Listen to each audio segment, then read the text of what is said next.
परंतु मागही मी बघितलं ह्या महानगरपालिकेमध्ये काही अधिकारी, काही आपले सहकारी इतकं सुंदर गाणं म्हणतात की चांगल्या चांगल्या गायकाला खरं तर हे लोक आपल्याकडे सर्व्हिसला लागल्यामुळं सगळा महाराष्ट्र आणि भारत देश त्या चांगल्या गायकांना मुकलेला आहे. त्याच्यामुळे मी अतिशयोक्ती करत नाही, खरोखरीच म्हणजे न जास्त प्रॅक्टिस करता तुम्ही एवढ्या मोठ्या महानगरपालिकेचं काम करत करत इतकं चांगलं गाऊ शकता. तर नुसतंच तुम्हाला गायच्या संदर्भातलं काम करायला सांगितलं असतं तर किती उत्कृष्ट गायक तुम्ही त्या ठिकाणी झाला असता.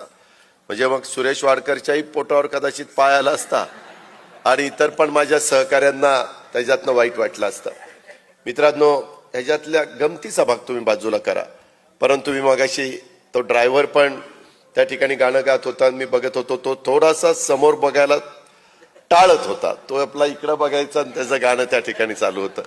साहजिकच आहे, शेवटी आपण ज्या ठिकाणी काम करतो आणि काही लोक समोर बसल्यानंतर काही काही जण एक्झिक्युटिव्ह इंजिनियरने तर तालच धरला होता. म्हणजे इतका त्यांचा चेहरा पण प्रसन्न झाला होता, इतकं दिलखुलासपणे मनापासून आनंदाने ते त्या ठिकाणी गाणं गात होते. अशा पद्धतीनं खूप चांगले चांगले आज आम्ही एका गायकाला जरा मुकलो त्याचं गाणं ऐकायला, आमच्या भाऊसाहेबाला. मी भाऊसाहेबाला सांगितलं होतं, परंतु खरोखरी सांगतो की जरी आपण कुठलंही काम करत असेल तर प्रत्येकाच्या अंगामध्ये कुठली ना कुठली कला असते, कुठले ना कुठला गुण असतो आणि त्या कलेला, त्या गुणाला संधी अशा प्रकारच्या कार्यक्रमाच्या निमित्तानं देखील जर दिली तर एक वेगळ्या प्रकारचं समाधान त्यालाही मिळतं आणि आपल्यालाही वाटतं की आपण ज्या ठिकाणी काम करतोय तिथं असे पण काही सहकार्य आहेत. मी ज्यावेळेस राज्य सरकारमध्ये